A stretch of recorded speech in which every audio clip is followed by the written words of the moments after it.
Hi friend, आज की इस वीडियो में हम लोग फिर से वही रेलवे एनटीपीसी परीक्षा के कुछ महत्वपूर्ण प्रश्नों को सॉल्व करने वाले हैं, जो कि परीक्षा की दृष्टि से बहुत ही इम्पोर्टेंट होगा। यदि आप चैनल पे नए हैं तो चैनल को सब्सक्राइब कर लीजिए और वीडियो को लाइक कर लीजिए और बेल आइकन को प्रेस कर लीजिए। तो यदि आप इस वीडियो के सभी प्रश्न को अपने आप से सॉल्व करना चाहते हैं तो आप हमारे टेलीग्राम चैनल के जाके डिस्क्रिप्शन में लिंक दे दिया गया है, आपको ये सारे प्रश्न वहाँ पे मिलेंगे और सारे प्रश्नों को अपने मन से भी सॉल्व कर सकते हैं। जैसा कि इस प्रश्न में कह रहा है कि निम्नलिखित आंकड़ों का बहुलक ज्ञात कीजिए, तो इसमें आपको बहुलक बताना है। और भी चैनल पे वीडियो अपलोड है एनटीपीसी के, जिसमें आपको माध्यिका, माध्य और आंकड़ों से संबंधित बहुत सी चीजों को बताया गया है। तो आप देखिए, इसमें सिंपली आपको बहुलक बताना है कि इसमें का बहुलक कितना है। तो बहुलक आपको ज्ञात करने के लिए एक आंकड़ा दिया रहेगा, उसमें सबसे ज्यादा बार जो संख्या आया रहेगा वही इसका बहुलक हो जाएगा। तो यहाँ पे देखिए 110 है तो केवल एक बार आया है, 70 है तो 2 बार आया, यहाँ पे 90 है 1 2 बार आया है, 60 है तो एक ही बार आया है, 80 जो है यहाँ पे 80 देख सकते हैं आप 3 बार आ चुका है इसमें। तो इसका बहुलक हो जाएगा 80। तो ऑप्शन नंबर से हो जाएगा इसका ए। बस आपको ये इतना करना है इसमें। फिर से देखिए क्या किया गया है, तो दिए गए आंकड़ों में सबसे ज्यादा बार जिस संख्या की पुनरावृत्ति होती है उसे बहुलक कहते हैं। तो इस आंकड़े में सबसे ज्यादा बार आप देख सकते हैं 80 आया हुआ है, एक बार, 2 बार और 3 बार 80 आया हुआ है। तो इसका बहुलक हो जाएगा 80, जो कि ऑप्शन नंबर ए वाला सही है। कह रहा है कि वह छोटी सी छोटी संख्या क्या है जिससे दुगना करने पर वह 4, 6, 9, 12 और 14 से पूर्णतः विभाजित हो जाए। तो यह लघुत्तम समापवर्तक का क्वेश्चन है। तो ये पूछ रहा है कि छोटी सी छोटी संख्या क्या होगी जिससे दुगना करने पे वह 4, 6 और 9, 12 और 14 से पूर्णतः विभाजित हो जाए। तो इसका आपको निकाल लेना है लैसे। लैसे निकाल के उसका आधा कर लेना है, वही आपका आंसर होगा। तो इसका लैसे निकाल लेते हैं। 2 से 4 कटेगा 2 बार में, 6 3 बार में और 9 नहीं कटेगा, 12 6 बार में और 14 7 बार में। फिर से 2 से इसमें भाग देते हैं तो 2 कटेगा 1 बार में, 3 नहीं कटेगा, 9 नहीं कटेगा, 6 कटेगा 3 बार में, 7 नहीं कटेगा। 2 से भाग तो अब जाएगा नहीं, 3 से कर लेते हैं। 3 1 बार में, 3 बार में, 1 बार में, 7 बार में, फिर 3 से इसको भाग करेंगे तो ये हो जाएगा 1 1 1 1 7। 7 से इसको भाग करेंगे 1 बार में, तो इसको देख लेते हैं। 2 दूना 4, 4 3 12, 12 3 36 और 36 गुणे 7 करेंगे तो ये हो जाएगा। एलसीएम इसका आ चुका है 252। लेकिन पूछ रहा है कि वह छोटी सी छोटी संख्या जिसका दुगना करने पे वह 4 6 9 12 और 14 से पूर्णतः विभाजित हो जाए। अगर पूछता कि वह संख्या क्या है जो 4 6 9 और 12 14 से पूर्णतः विभाजित हो जाए, तो 252 आंसर सही होगा। लेकिन ये उसका दुगना करने पे वह संख्या पूछ रहा है, तो इसका आधा कर लीजिए पहले। तो 2 से ये 1 बार में, 2 बार में, 6, तो 126वां संख्या होगी जिसका दुगना करने पे 4 6 9 और 12 और 14 से पूर्णतः विभाजित होगी। क्यों? क्योंकि ये दुगना करने पे ये 252 हो जा रहा है और ये 252 जो है 4 6 9 12 और 14 का एलसीएम है। तो ये 4 6 9 12 और 14 से विभाजित होगी, तो इसका आंसर से हो जाएगा डी वाला। आप देख सकते हैं ऑप्शन में दोनों ही दिया हुआ है, लेकिन इसका आंसर से होगा डी वाला। इनका आपको माध्य बताना है। ये बंटन आपको दिया हुआ है, इसका माध्य आपको ज्ञात करना है कि कितना है। माध्य किसे कहते हैं पहले ये देख लीजिए। तो यह एक संख्याओं के समूह में वह संख्या है जो उन सभी संख्याओं का प्रतिनिधित्व करती है, उसे माध्य कहते हैं। माध्य औसत के समान होता है। माध्य निकालने के लिए आपको जैसे औसत निकालते हैं वैसे ही करना पड़ेगा, यानी कि सभी संख्याओं को आपको जोड़ लेना है। पहले सभी संख्याओं को आप यहाँ पे जोड़ लेंगे, 77 प्लस 250 प्लस 100 और बटे संख्याओं के संख्या से इसमें भाग कर देंगे। तो संख्याओं का संख्या कितना है, एक संख्या 2 3 4 5 6, टोटल 6, तो इसे 6 से भाग करेंगे। आपका माध्य यहाँ पे मिल जाएगा कितना होगा। तो अब इसको आप जोड़ ले, 672 बटे 6 करेंगे, 6 एकम 6, 6 6 दूनी 12, 112 इसका आंसर हो जाएगा, जो कि ऑप्शन नंबर सी वाला सही है। तो यही इसका माध्य हो जाएगा। अगला क्वेश्चन कह रहा है कि एक मिठाई की 250 ग्राम मात्रा में 20 ग्राम काजू और 30 ग्राम बादाम है। इस मिठाई की 350 ग्राम में काजू और बादाम कितने होंगे? तो अब देखिए 250 ग्राम में 20 ग्राम काजू और 30 ग्राम बादाम है एक मिठाई में 250 ग्राम में, और कह रहा है 350 ग्राम में काजू और मिठाई की मात्रा कितनी होगी। तो इसको आपको ज्ञात करना है। इसको लगाने के लिए आपको हम 2 तरीका बताएंगे। एक तो आप इसको कॉन्सेप्ट से लगा सकते हैं और एक तो आप अपने माइंड से लगा सकते हैं कि कैसे इसको लगाएंगे। तो माइंड से देखिए कैसे लगाएंगे। ये टोटल मिठाई है यहाँ पे 250 ग्राम। पहले इसको देख लेते हैं आप अपने आप से कैसे लगाएंगे माइंड से इसको। तो अब काजू है यहाँ पे 20 ग्राम और बादाम यहाँ पे मान लेते हैं यहाँ पे 30 ग्राम बादाम है। तो यहाँ पे देखिए अब 250 ग्राम में 20 ग्राम अगर काजू है तो ये 25 ग्राम में कितना काजू होगा। 25 ग्राम निकालने के लिए आप इसमें 10 से भाग करेंगे, इसमें भी 10 से भाग करेंगे, इसमें भी 10 से भाग करेंगे, तो ये 0 से 0 कैंसिल होगा। तो 25 ग्राम में काजू की मात्रा होगी, 25 ग्राम में ये 2 ग्राम काजू होगा और 3 ग्राम बादाम होगा 25 ग्राम में। और यहाँ पे 50 ग्राम की बात करें यानी कि इसमें 2 का गुणा कराएं 50 ग्राम में, 50 ग्राम में ये होगा 4 ग्राम काजू और 6 ग्राम बादाम। ठीक, ये 50 ग्राम की आंकड़ा हो गया। अब कह रहा है कि 250 ग्राम में आपको पहले से दिया हुआ है कि 250 ग्राम में 20 ग्राम काजू और 30 ग्राम बादाम है। अब यहाँ पे 100 ग्राम और यहाँ पे ऐड कर दें इसमें, तो ये हो जाएगा 350, यानी कि 350 ग्राम हो जाएगा और हमारा आंसर आ जाएगा। तो यहाँ पे 50 ग्राम आपको मिला ही है और इसमें 2 का गुणा करा दीजिए तो 100 ग्राम का आंकड़ा आपको मिल जाएगा। 100 ग्राम में 8 ग्राम काजू और 6 दूना 12 ग्राम आपको बादाम मिल जाएगा। अब यहाँ पे 100 ग्राम यहाँ पे जोड़ दीजिए, तो ये जोड़ेंगे, इसमें भी जोड़ेंगे, 8 ग्राम काजू जोड़ दीजिए और 12 ग्राम बादाम जोड़ दीजिए, ये 350 ग्राम हो जाएगा। और ये काजू की मात्रा 28 ग्राम हो जाएगी और बादाम की मात्रा 42 ग्राम हो जाएगी। तो ऑप्शन नंबर आपका सही हो जाएगा इस तरह से, ए वाला। अब कॉन्सेप्ट से देखिए कैसे इसको लगाएंगे। ये तो आपका हो गया बेसिक मेथड, बेसिक मेथड से आप इससे लगा सकते हैं।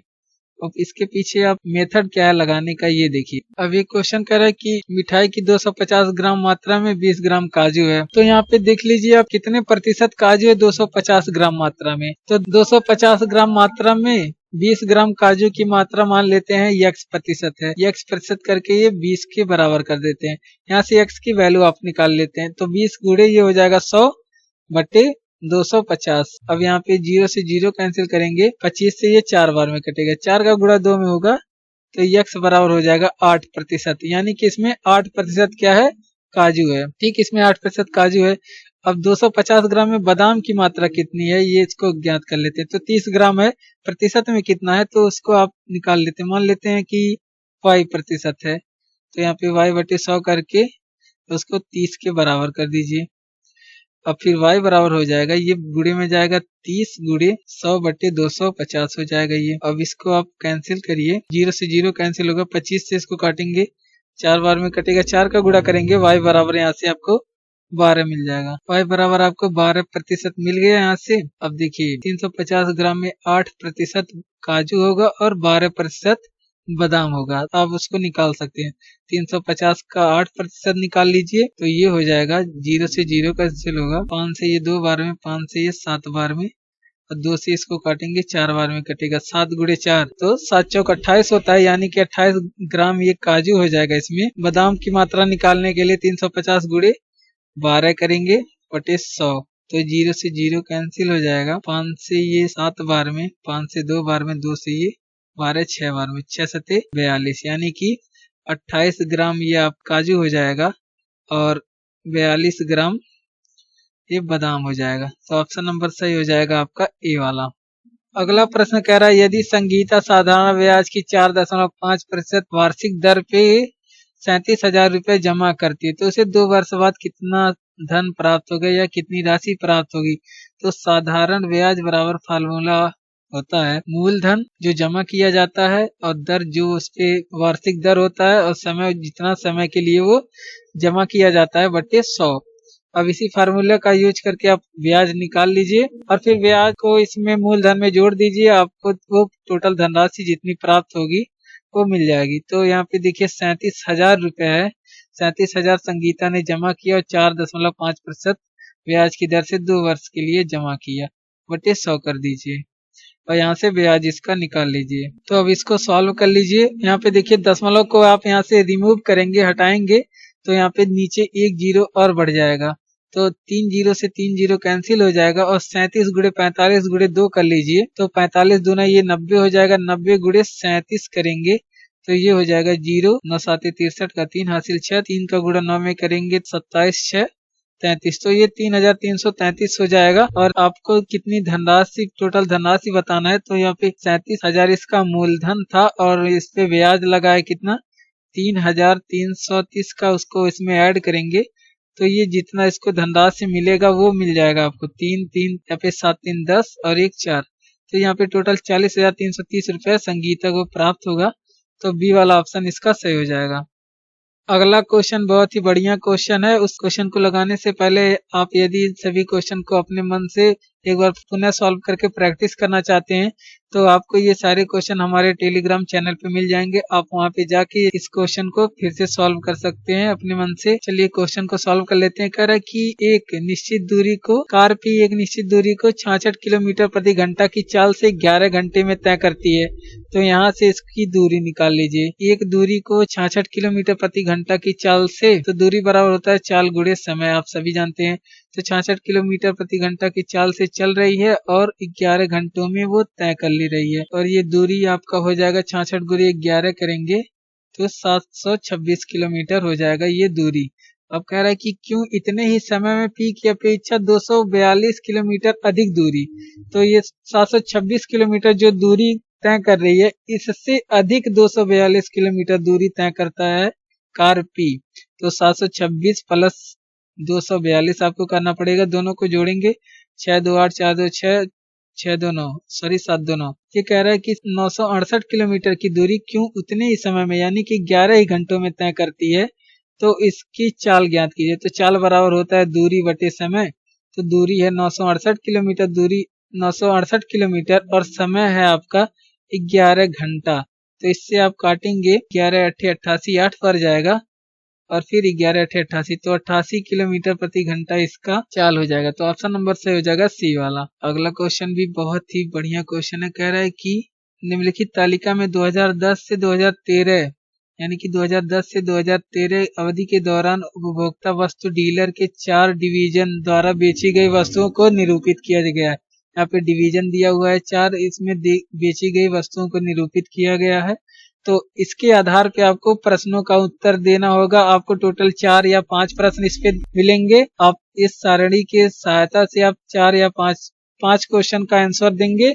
इस तरह के क्वेश्चन भी आपके एनटीपीसी परीक्षा में पूछे जाते हैं, इसलिए इस क्वेश्चन को ऐड किया गया है। अब देखिए इसको कैसे सॉल्व करेंगे। तो जैसे कि क्वेश्चन कह रहा है कि 2011 के दौरान किस डिवीजन का प्रदर्शन अपेक्षाकृत बेहतर था। तो 2011 वाले कॉलम में जाइए। तो 2011 में कह रहा है कि किस डिवीजन, यहाँ पे डिवीजन दिया है, इसमें देखना सबसे बढ़िया प्रदर्शन कौन सा डिवीजन किया है। तो 130 था, ये 134 और 114 और 108। तो इसमें देखिए सबसे बढ़िया ये यक्स का था 130। तो इसका ऑप्शन नंबर यानी कि सही हो जाएगा बी वाला। फिर इस प्रश्न का अगला प्रश्न कह रहा है कि 2012 और 2013 में वाई द्वारा बेची गई वस्तुओं की कुल संख्या का इस दौरान जेड द्वारा बेची गई वस्तुओं की कुल संख्या का अनुपात क्या है। तो 2012 और 2013 में वाई द्वारा बेची गई वस्तुओं की संख्या और जेड द्वारा बेची गई वस्तुओं की कुल संख्या का अनुपात पूछ रहा है, आपको बताना है। तो यहाँ पे देखिए 2012 और 2013 में काम करना है, 2012 और 2013 में, और लेना किसको है, वाई और जेड को। तो यहाँ पे देखिए वाई और जेड इन दोनों का आपको अनुपात बताना है। पहले 2012 में वाई का, 2012 और 13 में वाई कितने बेचे हैं इसको देख लीजिए। तो 2012 प्लस और 2013 में ये वाई की बिक्री देख लेते हैं। तो वाई का हो जाएगा 164 2012 में बेचा है और 2013 में 76, केवल 76 बेचा है। तो दोनों को जोड़ेंगे तो ये 240 हो जाएगा। ठीक, 240 और 2012 प्लस 2013 में अगर हम जेड की बात करें तो जेड का देख लेते हैं। बात जेड का देख लेते हैं। तो 96 प्लस 80 इसको करना पड़ेगा, यानी कि 2012 में 96 बेच रहा है और ये 80 बेच रहा है। तो इसको जोड़ लेते हैं 6, 176 हो जाएगा ये। अब दोनों का अनुपात बताना है, यानी कि 240 के साथ 176 का अनुपात आपको बताना है कितना होगा। तो इसको आप सॉल्व कर सकते हैं। अब इसको 16 से काटिए। 16 एकम 16, 16 एकम 16 हो जाएगा ये। 16 एकम 16, 16 पचे 16 पचे 80 हो जाएगा। तो ये 15:11 का अनुपात हो जाएगा। अगला प्रश्न कह रहा है कि किस डिवीजन के 2011 और 2013 के संयुक्त बिक्री के आंकड़े सबसे कम है। तो 2011 और 2013 की बात कर रहा है। संयुक्त आंकड़े किस डिवीजन के, दोनों को जोड़ के आपको कंपेयर करना पड़ेगा कि किस डिवीजन के सबसे कम है। तो यहाँ पे डब्ल्यू की बात करें तो 130 और प्लस 86 हो जाएगा। तो इसको जोड़ेंगे तो ये 216, इसका 216 हो जाएगा। और फिर बात करें एक्स की, तो यहाँ पे 2011 में 134 और 2013 में 112। तो 134 प्लस 112 को आप जोड़ देंगे तो ये हो जाएगा 4 2 6 3 1 4, ये 246 हो जाएगा। और y की बात करें तो ये है 114 और 76। तो 114 और 76 को आप जोड़ लीजिए तो ये हो जाएगा 6 4 10, 7 1 8, सॉरी 7 1 8 और एक हासिल बचा था, ये 9 हो जाएगा। 7 1 8 1 9 और एक 190 ये हो जाएगा। और जेड की बात करें तो ये 108 और 80 केवल हो जाएगा। तो ये टोटल जोड़ेंगे तो ये 188 हो जाएगा। तो अब देखिए पूछ रहा है कि किस आंकड़े की बिक्री सबसे कम है। तो यहाँ पे देख सकते हैं आप जेड की सबसे कम है, तो ऑप्शन नंबर इसका सही हो जाएगा डी वाला। तो आपको इस तरह के क्वेश्चन में करना नहीं होता, बस थोड़ा सा दिमाग लगा के इसको सॉल्व करना रहता है और आपको 5 नंबर ले लेना रहता है इससे। इसमें एक प्रश्न और रह गया है, कह रहा है कि 4 वर्ष की अवधि के दौरान डब्ल्यू डिवीजन द्वारा बेची गई वस्तुओं का औसत क्या है।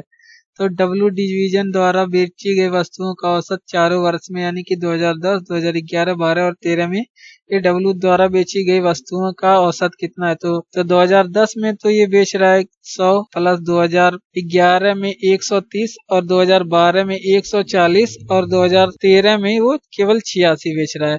इन सबको जोड़ के इसका औसत निकालना है। औसत बराबर संख्याओं का योग बटे संख्याओं की संख्या। औसत बराबर होता है संख्याओं का योग बटे संख्याओं की संख्या। तो संख्याओं का योग हम निकाल लेते हैं और संख्याओं की संख्या आप देख सकते हैं 4 है। यहाँ पे जोड़ लेंगे सब कुछ 6 होगा। 8 4 12, 3 15, 15 का 5, हासिल 1, 1 2 3 और हासिल 1 4। तो 456 बटे 4 करेंगे और इसको सॉल्व करेंगे। 4 एकम 4, 4 एकम 4, 4 चौकम 16। तो यहाँ पे 114 इसका औसत आ जाएगा, जो कि ऑप्शन नंबर सी वाला सही है। धन्यवाद। आज की वीडियो में बस इतना ही। आप लोग से रिक्वेस्ट है चैनल को सब्सक्राइब करें और वीडियो को ज्यादा से ज्यादा शेयर करें और वीडियो को लाइक करें। अगर आप इस वीडियो के सभी प्रश्नों को अपने आप से भी सॉल्व करना चाहते हैं तो आप हमारे टेलीग्राम चैनल पे जा सकते हैं। वहाँ पे आप इन सभी क्वेश्चन का जेपीजी फाइल मिल जाएगा। वहाँ पे आप इसको एक बार अपने मन से सॉल्व करके प्रैक्टिस कर सकते हैं। धन्यवाद।